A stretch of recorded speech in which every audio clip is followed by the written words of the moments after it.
So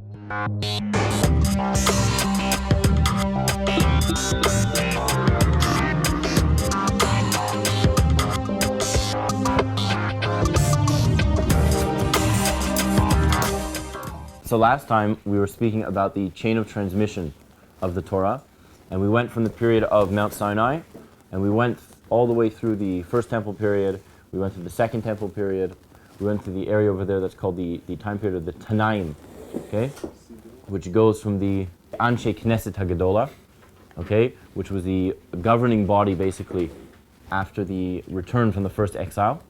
And from that period until basically the Mishnah was written, about 200, 250 of the Common Era, right? So that period is known as the Tanaic period. And it ends with the compilation of the Mishnah by Rabbi Yehuda Hanasi, who we colloquially call Rabbi. Following Rabbi for the next few hundred years, we have the period of the Amoraim. Okay, and at the conclusion of the Amoraic period, we have Ravina and Rav Ashi, who together wrote down the Babylonian Talmud, the Talmud Bavli, and that was where we ended off last time. So we had our Mishnah, we had our Gemara. We saw before the 4 different reasons of the Rambam as to why the Gemara was written, right, as an addition to the Mishnah itself. And as we recall, we mentioned that although the oral law had always been taught rabbi to student, when it was written down, we took away from some of that, but not from all of it. And therefore, the Mishnah itself is still undecipherable unless you have a guide to teach you. And even the Gemara, which is intended to be partially a guide for explaining the Mishnah, as we know from the limited Gemara that we've seen together, the Gemara itself also needs a rabbi or somebody to explain to you what's going on, because it's very confusing and ambiguous as well. Okay. One thing, I don't remember if we mentioned it, if we did, we mentioned it quickly, is that the period of the Amoraim is the end of us using the 13 tools of analyzing the text of the Torah in order to derive new laws. Okay, so that period ended at the end of the Gemara, which is why we don't go and look at verses and start applying all these different rules, some of which we talked about in earlier classes, to the text to come up with new halachas. Okay, that system came to a close when the Gemara was written down. Okay, so now we have the end of the Gemara period, and we get into a time known as the period of the Gaonim, okay, which we translate today as the geniuses. And most people think, oh, they were called Gaonim because they were very, very smart, which is true. A lot of them were very, very smart. But the Gaonic period, the reason they're called the Gaonim is because the main central yeshiva, which is really the central body for the Torah at the time, was called Gaon Yaakov, right? The splendor or genius of Yaakov. Okay, and the person who was in charge, the head or the Rosh Yeshiva of that institution, was known as the Gaon. Okay, so you have whoever the leader was a Gaon. So if you run a yeshiva, so what's the first thing you need to run a yeshiva? Money. Money. Okay, good. So that's the second thing. The first thing you need is Torah. You have to be able to teach, right? If you have no purpose, so the money's great, but if you don't have a purpose, so you're not going to do much with it. So the first thing you need is Torah. The second thing you need is money. So depending on the time, sometimes the Gaon, the head of the yeshiva, was the greatest Torah scholar, and therefore he was what we call today traditionally the Rosh Yeshiva, right? He would give the top classes, okay? But sometimes the yeshiva had to prioritize the fact that they needed meet their budget at the end of the month. And so sometimes the head of the Gaon Yaakov Yeshiva was actually more of a fundraiser. Okay, so you have to know sort of who you're dealing with at different time periods. But the Gaonic period is sort of like a dark age. We don't really have so much material from that time. One thing that is very significant that happened during this time period, and again, this is from roughly 650, 700 of the Common Era till about 900 or 1,000, so it's a few hundred years. So one thing that's very significant happened at this time is the split, which we now know today as the Ashkenazim and the Sfardim. Okay, this happened in the Gaonic period. Before then, everybody was unified. Then the Sfardim started moving out through North Africa, okay, until they got all the way to Morocco. Okay, and the Ashkenazim, or became the Ashkenazim, moved initially through Italy, and then from Italy they went into Germany and France. Okay, and then everybody met up at the other end in Spain, okay, which was Sephardi. So that's very significant that that's the time period where things sort of split off, and you have these very divergent customs of Ashkenazi customs and Sephardic customs. This is really where it starts. Okay, and as we know today, even within the Ashkenazi world and the Sephardic world, there are different customs depending on different countries, right? Polish Jews and German Jews have different customs. Moroccan Jews and Iraqi Jews have different customs as well, right? But we branch them together as the two main focal points of Ashkenaz, which really means Germany, right? And Sfarad, which means Spain, right? Those are the two centers of those worlds. Okay, so we have the Gaonic period. Again, we don't have so much written from this period. Some of the more well-known people in the Gaonic period, someone named Rav Sadia Gaon, okay, you might have heard of him, right? He wrote a few things that we have. One of the more significant things we have is he wrote a book called Emunah V'Deot, which is a book on Jewish philosophy. Right? It's actually, I think, one of the first books exclusively on Jewish philosophy. He wrote he wrote a poem describing the 613 mitzvos, which today you can bind in a massive 3-volume set, but really it's a very short poem with a lot of commentary. But he explains over there how you get all the 613 mitzvot, and he describes what they are.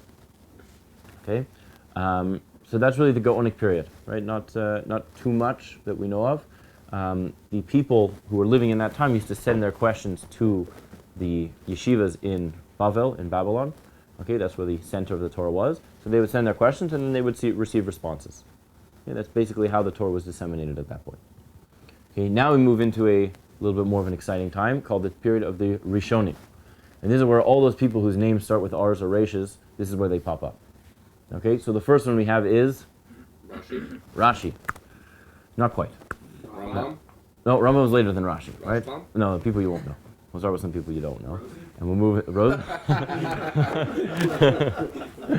Rosen's coming later. Rosen's towards the end of the class, if we get there today. So we have in the Ashkenazic world, there's somebody named Rabbeinu Gershom. Okay, anyone heard of Rabbeinu Gershom? He's very famous for something you all know of, but you might not know that he's responsible for it. Nope, Pirkei Avot is earlier. Pirkei Avot is much earlier. No, Rabbeinu Gershom. Rabbeinu Gershom made a decree that you're only allowed to have one wife. Oh. Right? Everyone's heard of that. Okay? But that was his... how did he do that? No, he said, what kind of decree is that? What kind of decree is that? So there's different reasons given as to why that decree was put in place. But definitely in modern times we all hold of that.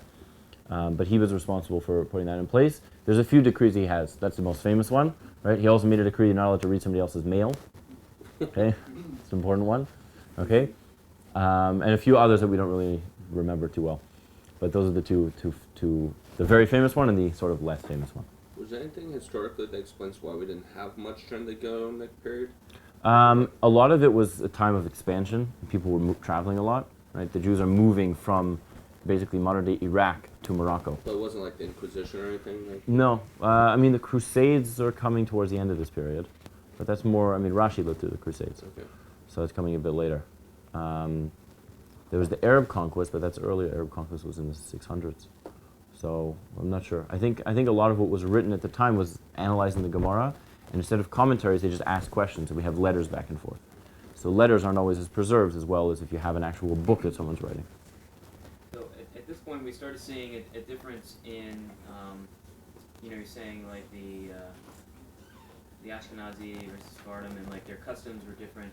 But we had the oral Torah was written down at this point, so... So they had the Gemara, but their interpretations of the Gemara will be different, right, because they have diverging communities, right? So one rabbi might understand the Gemara one way, and a different rabbi understand it a different way.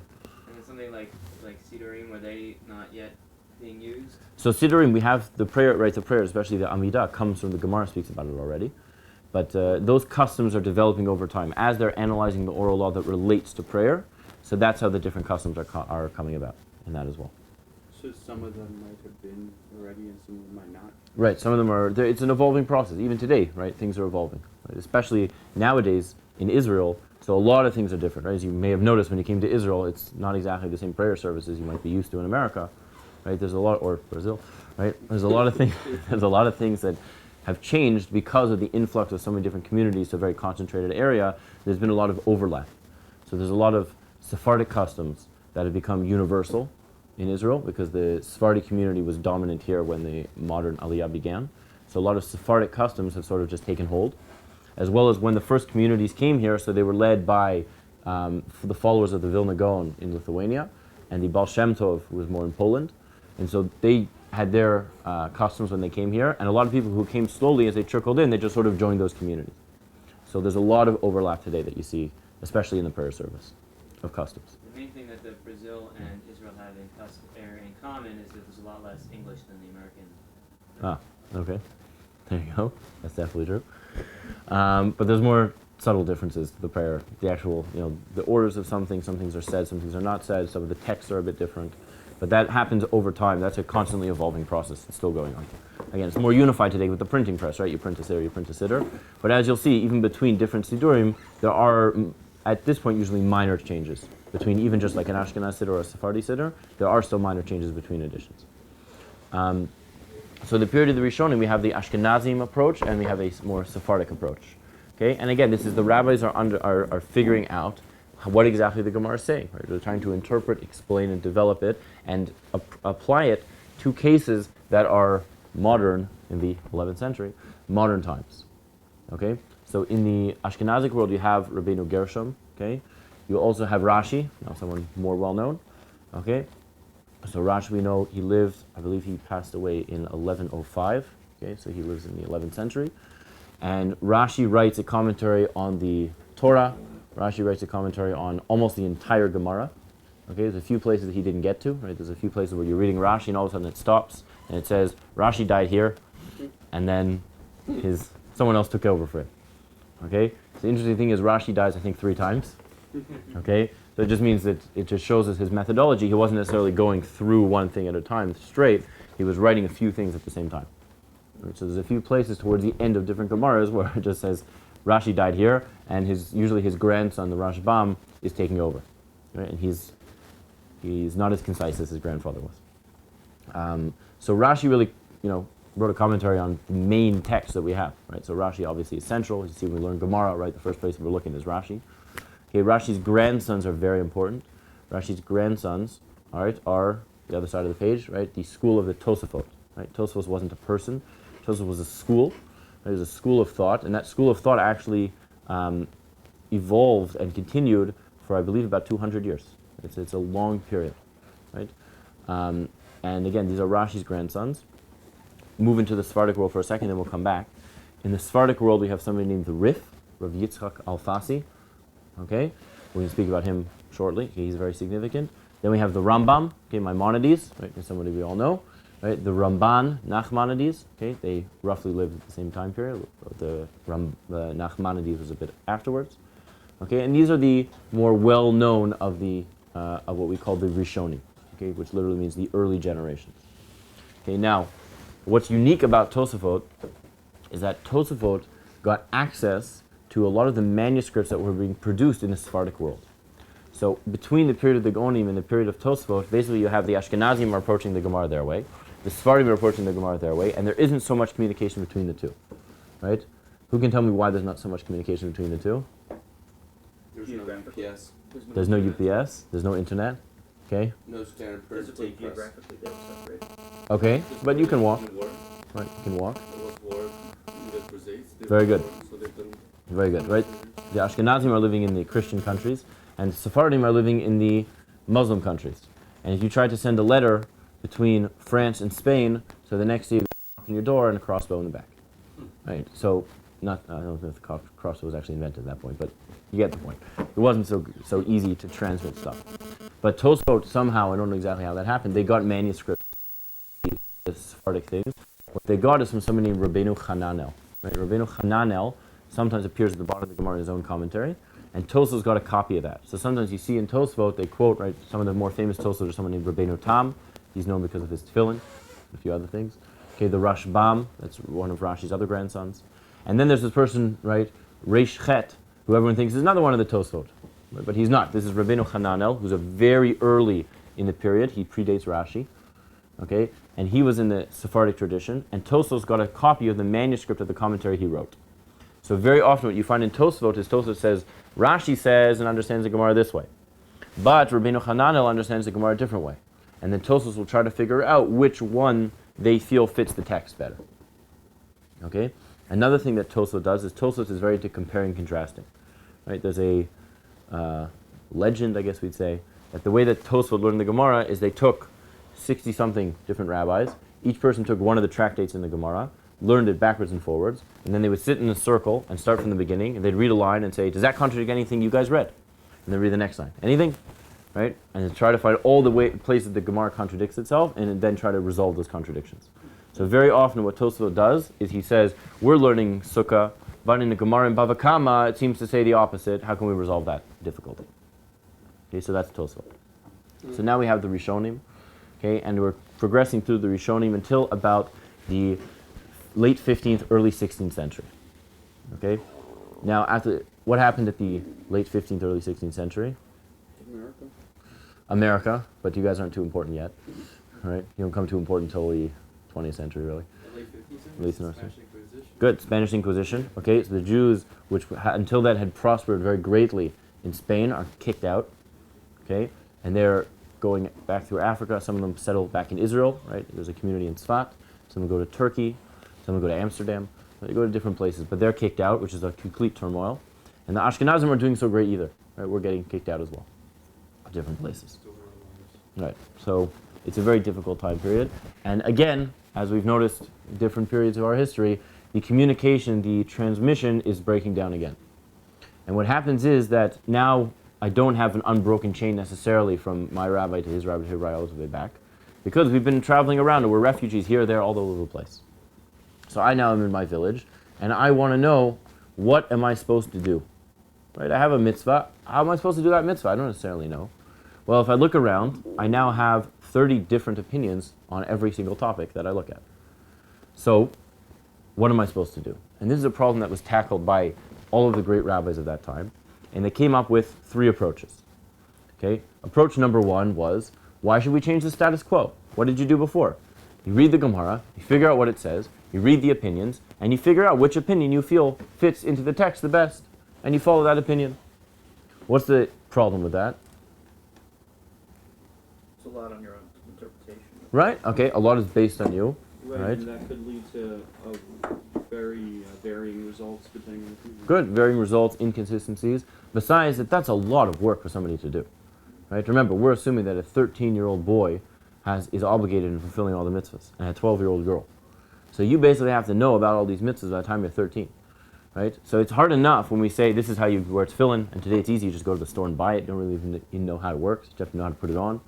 But if you have somebody who's got to figure out how we're supposed to do all these things for every mitzvah and go through all the 30 different opinions, that's a lot of work for someone to do even in a lifetime.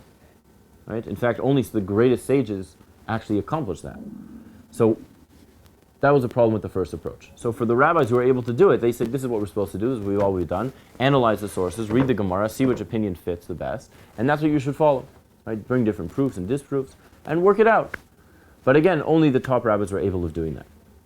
So we had to find a system that would work in a more universal way. And this is where something called the Shulchan Aruch comes in. Okay, the Shulchan Aruch, the Code of Jewish Law. So the first approach was taken by somebody named Rabbi Yosef Karo. Okay, he was a refugee from the Spanish Inquisition. I think he was 3 years old at the time. Okay, so you might not have remembered it. But he settled in Tzfat, in the north of Israel, and he tried to tackle this problem and figure out, what are we supposed to do? So the first thing he did is and he describes this in his introduction to the work, he gathered all the manuscripts he could of all the different opinions he could find. And he speaks about how he sent to this place and that place, and he got this special manuscript, and he worked out this deal to get this one, and he collects a whole bunch of manuscripts here in Israel. Now he takes the opinions and he wants to figure out, well, what system can I derive instead of trying to figure out, all the different opinions, which one fits best, which is going to take an enormous amount of time, it'd be very subjective. What's a universal system we can implement? So he comes up with this idea that I will take the 3 greatest of the rabbis of the Rishonim period, and we'll have a vote. Look at that, the first rabbinic democracy. Right? I guess we vote in the Sanhedrin also. Right? We had a vote. We have 3 opinions. Okay, which 2 out of 3 are always going to win? Okay, and he chooses. Okay, somebody mentioned earlier the Rif. Okay, very early Sephardic Rishon. Maimonides, the Rambam. Okay, and somebody named the Rosh, who came from Germany. Right, he later moved into the Sephardic. He actually became the rabbi in the Sephardic community, but he was an Ashkenazi, and he came from Germany. So what's the first problem with his system right now? There's not too many. Russia's also a bit. What? Not too many opinions. Okay, so he's excluded a lot of opinions. Okay, but that was what he said. He said these are the 3 we're going to choose. Well, someone else said something. What's a different problem? Rashi's not there. Rashi's not there. Okay, so he felt Rashi wasn't as one of the reasons Rashi is left out is because the way Rashi wrote his book is he's a running commentary on the Gemara. The other books that he chose are much more of a halachic compendium. Right, so the Rambam doesn't write a running commentary on the Gemara. He says this is the mitzvah of tzitzit, and here's the 50 laws you have to do with tzitzit. Okay, the Rosh, while he's writing on the Gemara, as is the Rif, are much more halachically oriented. Right, they're much more focused on the practical, practical. What do you do? than, say, the Rashi, who might not be directly addressing that. Okay? So one of the main problems is that he stacked the deck in favor of the Sephardim. Because if you're always voting 2 out of 3, well, 2 of the rabbis were Sephardi, and one of the rabbis was Ashkenazi. So for all the Ashkenazim, so we're going to get outvoted the whole time. Okay? The bigger problem, though, is that's a completely arbitrary system. Right? He doesn't have a source to back up where we get this methodology from. He completely made up. Where do we get? First of all, he chose who's the greatest 3, right? As Andre was saying, well, where's Rashi? Maybe I think Rashi's one of the greater ones. Right? How did he choose which 3? Right? And where did he get this idea that we choose 3 and then vote? Right? It's a very arbitrary system. Okay? But that's what he did, and he wrote a book not called the Shulchan Aruch, okay? Called the Beit Yosef, right? The House of Joseph. Again, his name was Yosef. As you know, most rabbis name their books after a biblical verse or a phrase that has to do with their name. So he wrote the Beit Yosef, which brings all the different opinions, okay? And then at the end, not just the 3, he brings more than that. And then at the end, he will tell you what you should practically do. Okay? And in general, he follows his system. Once in a while, he lets the Rambam trump the other 2. Okay? And once in a while, if it's those 3, but he has 8 other opinions that all say the same thing, so sometimes he'll override his system as well. Okay? So it's not 100% does it the same way. But the basic way you have to understand is that he took what he thought were the 3 greatest works from the Rishonim period, and he put them all to a vote. Now, at the exact same time, we have somebody named Rabbi Moshe Isserlis living in Krakow, who had the same idea. Right? We have all these opinions. How are we supposed to do? How are, day to day, me and you, supposed to figure out what we're supposed to do with our lives? So he had the same idea, but he actually had a different methodology. And his methodology is based a little bit more in sources. Right? I think we mentioned this earlier. That he said, well, in the Gemara, when we have different opinions, how do we decide? Right? How do we decide when we have different opinions in the Gemara? You remember? Majority. Joshua? Not always majority. That's how we figure out the opinions. But once I have 2 different drashot, 2 different opinions, how do I know which one to go with? More recent. Okay? More recent, right? So we always go by the later opinion. So he said, okay, good. So let's take the later opinions, and we'll follow the most recent opinions. So he's living now, again, in the 16th century, and he takes basically the leaders of the generation before him. Okay? Some books you may not have ever heard of, right? Something called the Maharil, right? And something called the Trumat Hadeshen. Okay? The Trumat Hadeshen is actually a very interesting work, just parenthetically quickly. Usually you write a book of halacha, a question and answer book, usually people ask you questions, right? This is the style we have today, right? You don't know something, so you write to a rabbi and he writes you a letter back, right? This is before we had email, right? Or, he could just call the guy on Skype. So we have letters and responses. Style of question and answer, but he made up all the questions, right? None of them were real. He invented questions, and then he went and answered what the theoretical questions would be. Right? So just a parenthetical note. None of his questions were actually posed to him. He just made them up, and then he gave answers to those theoretical questions. So Rav Moshe Isserlis, who we call the Ramah, so he's using his system of the most recent opinions, and through that he comes up with his own sort of Shulchan Aruch, okay, his own Beit Yosef, okay, and he calls it the Darkei Moshe, right, the way of Moses. Now he gets wind of what's going on in Tzfat, and he finds out, wait a second, so somebody's already done the job for me, right? They may have used different methodology, but they've already figured out, they already wrote this whole long book, right? That's Rav Yosef Karo. So what he does, instead of publishing a enormous work, which is what he was planning on doing, he just writes glosses and addendums to Rabbi Yosef Karo's book. So that way, when you read the Beit Yosef, so it's very long, I think the recent editions are about 22 pages, sorry, 22, not so long, 22 volumes, okay, the Beit Yosef. And on the margins in the bottom, you have the comments of Rav Moshe Isserlis, the Ramah, called the Darkei Moshe, where he adds in a few different things, and usually what he says is, that's what you say, but in Ashkenazi clans, so we rule like these 2 opinions, and that's what we should all do. Okay, so usually very short comments. Okay, so this work, as I said, 22 volumes, that's also pretty long, right? So the whole purpose of doing this was to try to make it easier on us. And all he did is, it made it easier, we don't have to go find all the manuscripts, but I still have this 22 volume work that I have to get through, right? That's a lot of reading. So what he said is, you're right, you do have to read it through, but you only have to read it through once. And I'll write basically the Cliff's Notes for you in order so that you can use it just as a memory tool. So the book that we call today the Shulchan Aruch was really written just as like quick notes that you should review every 30 days. You should go through the entire Shulchan Aruch, which isn't actually so long if you take out all the commentaries. And once you've read the Beit Yosef once, you read the Shulchan Aruch, which gives you the conclusions, and then that'll just serve as your notes for remembering where in the Beit Yosef, and if you need to look something up, you can just look it up. Okay? But as you know today, the Shulchan Aruch is sort of taken over, right? That's the central work that we use as Jewish law. But you should remember that it's just really a summary of this much larger work known as the Beit Yosef. Okay? So we have and again, the Rav Moshe Isserles, he wrote a sort of addendum to that as well, called the Mapah, right? The Shulchan Aruch means the set table. So the Ramah wrote a book called the Mapah, which means once the table's set, you put on the tablecloth.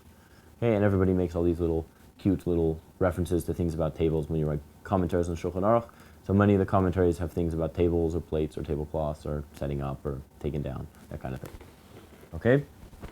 So we have these three approaches to our problem of all these opinions. Approach number one, right? Just do what we've always been doing. You have a whole bunch of opinions and figure it out. Approach number two, that of Rabbi Yosef Karo, is let's take the three of the most important of the people of the period of the Rishonim and put them to a vote. And the approach of Rav Moshe Isserles for the Ashkenazim, which is let's take the most recent opinions. Okay? The overwhelming majority of the rabbis at the time voted with approach number one and said the Beit Yosef's approach is completely arbitrary. Right? Even the Rav Moshe Isserles' approach, even though it was based on Talmudic principle, is also very arbitrary. And therefore, we have to continue with the system we've been doing, even though it's very difficult. Learn all the sources, and you figure out which commentary fits best with the words of the Gemara. But, although the majority of the rabbis voted that way, the majority of the Jewish people voted the opposite. Right? And again, that was simply because it was impossible for most people to get through all this material. And therefore, we overruled the rabbis, and today, today we have accepted that the Shulchan Aruch, with the commentary of the Ramah, is the binding Jewish law for the Jewish people. Okay, so now we have been taken up into the 16th century, and things have become much more codified and much more unified. But again, we have the same pattern where you have to explain the Shulchan Aruch and apply it to new cases, or cases that weren't necessarily explicitly discussed there. And so we now have a plethora of commentaries coming out again. So now this very, very small Shulchan Aruch has now ballooned into having commentaries right, left, up, down, all over the place. Okay, and this is taking place between the 16th century, really all the way up to the 19th century. Okay, of all these commentaries. Starting in the 19th century, we have realized that we have a problem again, that if you want to know what to do, you have to read the Shulchan Aruch and the 15 commentaries around the sides. So we still don't really know what to do, right? We're a bit more concentrated, right? So we have the basics, but we still don't know in lots of cases what we're supposed to do because there are all these differing opinions. So starting in the 19th century, different communities, the leaders of those communities start writing down books which codify the law for their community. There was a very famous book called the Kitzur Shulchan Aruch, you may have heard of, okay, which people think is just a summary of the Shulchan Aruch, okay? That's not really what it is. It's basically the day-to-day book of daily living for Hungarian Jews. Okay, so if you're not Hungarian, so you can still read it, but it follows a lot of the Hungarian customs. Okay, there's another book that was written in Lithuania. Okay, this is all in the 19th century, and then as we come to the 20th century, we have a work known as the Mishnah Brura. Okay, the Mishnah Brura is written by someone who is named the Chofetz Chaim. Right, that wasn't his birth name. Okay, that's the name of his other book. Right, a book on Lashon Hara. Right, he wrote a whole halachic book on Lashon Hara, which really revolutionized the whole study of Lashon Hara, because until then it had been isolated to some very obscure works. Right, one work in particular is a bit more well known, but a lot of laws of Lashon Hara people knew about it, but it wasn't. Today you have these Lashon Hara groups where people learn about the laws of it. Not that they say Lashon Hara together. Right? Lashon Hara groups. They have those as well. We try to avoid those, right? But you have groups where people learn Chofetz Chaim. Right, it's very popular today that you take this book of the Chofetz Chaim and you learn, a page a day or 2 halachas a day, and it's spread out. You learn it 3 times a year through a yearly cycle. Right, so he wrote that book, and he's known as the Chofetz Chaim, and he lived in Radin, right, in the 19th and 20th centuries. He died in the 1930s, I believe 1933, and he wrote a compendium. All right, not just himself, but along with a whole team of people from his yeshiva. They wrote this book called the Mishnah Brura. What the Mishnah Brura does is it collects, again, all these commentaries that we have from the time the Shulchan Aruch was written until the 19th century, and it summarizes them and then decides what the halacha will be for them. Okay, now, before the war, and when we say the war, there was 2 world wars, but for us it's the Second World War. Before the war, the Mishnah Brura was not so popular. Okay, it was known, but it wasn't so popular. After the war, it became universally popular. Right? And today, right, even in 2014, if you have a question, right, in Jewish law, the first place you look at is in the Mishnah Berurah. That's where we go. Okay, and again, today we have things written on the Mishnah Berurah, not so many commentaries, but the style today has become question and answer. So you have a rabbi of a community, becomes very well known, and people write him letters, and then he sends them back responses, and then usually after they die, they publish all these books, all these works. Hopefully while they're still alive, they can publish some because that allows more debate back and forth. You can ask them for clarification, right? And that's basically the style we have today for halacha, is that people ask some of the great sages of our generation questions, and they write responses back. Okay, and those questions are usually, the Mishnah Berurah says like this, but I don't understand how that applies in this scenario, or we have new circumstances that come up, right? Certainly all the questions about technology, so those aren't going to be in a book that was written in the beginning of the 20th century, right? Questions about Shabbat, right? Can you use a Shabbat timer, right? So they didn't have Shabbat timers in the 19th century, right? They probably didn't even imagine something like that existed. So how do we understand the concept of a Shabbat timer? Can we use it? Can we not use it? Are there limits on it? Are there certain things you can use it for? There are certain cases you can use it for. How do we approach that? So that's a question that has to be addressed to the greatest sages of our generation, and they'll go through the sources and the responsive literature up till today and figure out which principles we can apply to this very modern case. Okay? Yeah? Where did the name come from, Mishnah Berurah? Where does the name Mishnah Berurah come from? Yeah. Good question. It's a phrase somewhere. I forget exactly where the phrase is from, though. But it's a good question. Okay? Now, one of the shortfalls of the Mishnah Berurah is that it was only written on 1/4 of the Shulchan Aruch. Okay, the Shulchan Aruch is divided into 4 sections. Section number 1 is called Orach Chaim, which deals with daily life. So things like prayer, the prayer services in there, Shabbat, the holidays, right? Tzitzit, Tefillin, Brachot. That's all going to be over there. So that we have a Mishnah Berurah for. The second section called Yoredea deals with other issues such as kashrut, right? That's a major section over there. Right? Other sort of more what we call ritualistic laws will be in there, right? The prohibition against idol worship is in there. All that sort of things is over there, and we don't have a Mishnah Berurah on it. Okay, the third section is called Even HaEzer. Okay, that's all sorts of laws about marriage and divorce. And the fourth section is called Choshen Mishpat. Okay, that's for Adam and Dave. Right? That's all your questions about more, civil law cases. Okay, property damage, personal damage, right? Personal rights, business law, all that's going to be found in Choshen Mishpat. So we only have a Mishnah Berurah for the first of the 4 sections.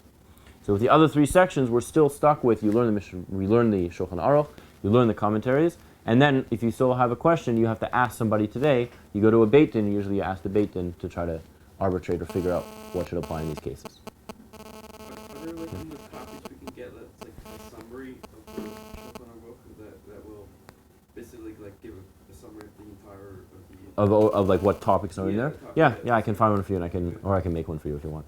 But you can see which sections are covered where. So again, the first section, which covers daily life, obviously that's the one that's studied the most because you need to know it every day. And that's why there's the most commentaries have been written on there, and the Mishnah Berurah was written on there to summarize those laws. But you have to know about the other laws, right? You want to know, you have a house, you want to know where to put a mezuzah on, where's the mezuzah supposed to be. That's in a whole different section, right? You want to know if your food's kosher or not.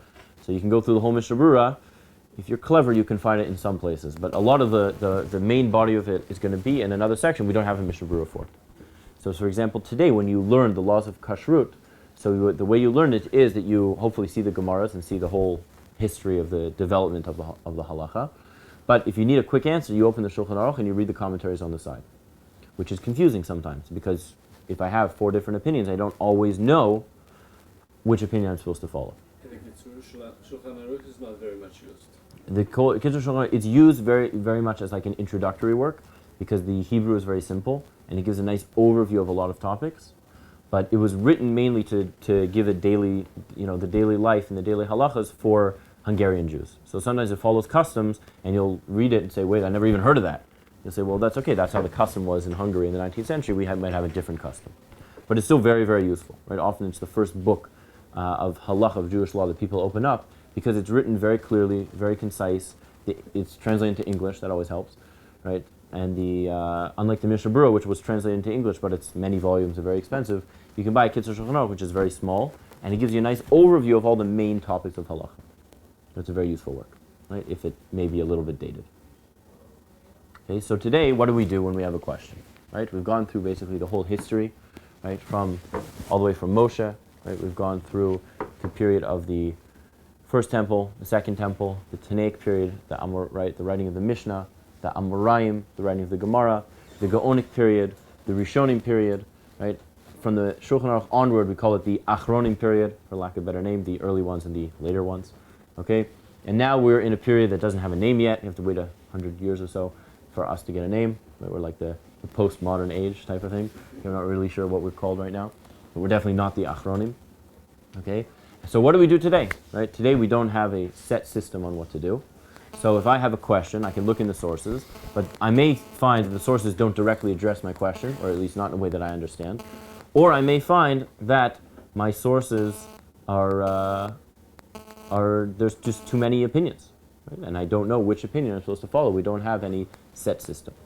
So that's where, finally, your local Orthodox rabbi, as they say, comes into play, right? Your LOR, okay?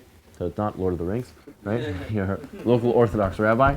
Okay, Frodo can't help you here, but The ring could help you define what to do. okay, maybe. So there was a, I don't know if this is on topic, but there was maybe 2 years ago, 3 years ago, like a huge, the old Met Stadium was rented out to have a Right. big conference Oh, yeah, I remember that. about, I think it was internet use. Internet. Internet cell use. phones. Yeah, I Right. remember that, So that was, did that have any like background or like in terms of why that? Okay, good. So that's going into the approach. We're gonna cover this more on Sunday, right? For those who'll be here. So that'll go through more the approach of, now that we have all the sources, right? We basically taken ourselves up to World War II, right? So what do we do now when we have a question, right? Who do we turn to? What authority do they have?